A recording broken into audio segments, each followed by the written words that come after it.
Paul Marshall is a multi-millionaire hedge fund manager, but he has an interesting side hustle in media.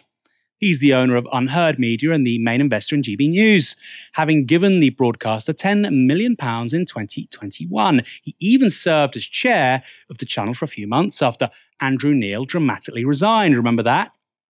But now he seems to be looking to add some new titles to his portfolio. That's after he hired investment bank Moelis to advise him on plotting a bid for the Daily Telegraph and Sunday Telegraph. The two papers are up for sale, along with The Spectator magazine, following their seizure by Lloyds Banking Group. The bank swooped in after current owners, the Barclay family, were judged unable to service their massive debts. According to Sky, it's not clear whether Marshall is planning an offer for The Spectator too, but back in June, The Times reported this. GB News tycoon Sir Paul Marshall eyes up £50 million Spectator deal. The Telegraph titles are, of course, hugely popular with middle-class Tory voters, and whoever owns them will wield enormous influence as we enter the next election and thereafter. Marshall would probably enjoy nothing more than that, given he is a free market evangelist who founded the right-wing Legatum Institute. But if he goes through with his Telegraph bid, he will face some stiff competition from other members of the British billionaire class. Looking for a piece of the action, the younger Barclays have been negotiating with golf-based backers to take back control of the titles in a move which feels like something from Succession. And meanwhile, Lord Rothermere of the Daily Mail Group has also been talking to the Qataris about making a bid of his own.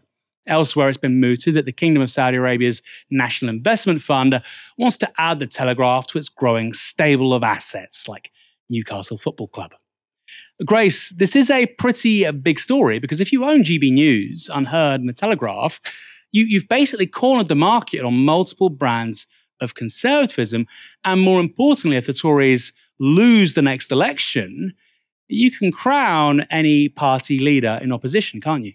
Well, I think you'd have a lot of power, but there are still all the Murdoch outlets that also retain a huge amount of sway. And, not to mention like smaller outlets that Conservatives continue to rely on, particularly online ones. It would be significant, but I don't think it would give them the power to kind of crown a Conservative party leader.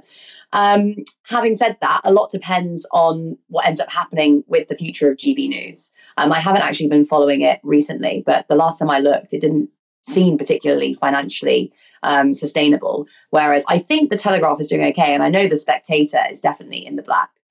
So obviously the reason that these were sold was not because they weren't profitable, it was because of the debts of the former owners. So it would be a big deal. It would just, continue along the trend that we've seen in the UK media landscape for a very long time of a move towards greater and greater consolidation in the hands of a few billionaires, which is nothing that I think would surprise anyone watching this. And I think would just, reinforce the calls that we've been making over the course of the show to make sure that people support new media like Novara and also Tribune that I write for. Look, I should rephrase that really. I think people aren't ready for what happens if the Tories lose the general election and what happens to them in the immediate aftermath. We have not had the Tories in opposition for 15 years? 2010. They were basically on cruise control for about a year before the general election.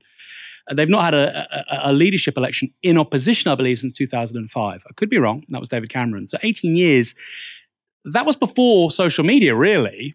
So I feel like between social media and GB News and Talk TV, I think there is going to be a bloodbath on a scale which we've not seen. That has never happened before.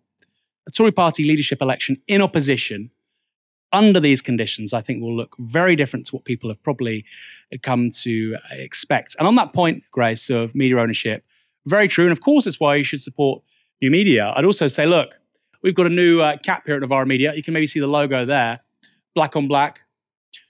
We call it the Kendall Roy, a very handsome cap. So if you support us already, you can go to shop.novaramedia.com.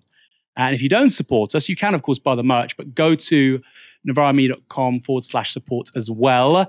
Help us build that new media for different politics.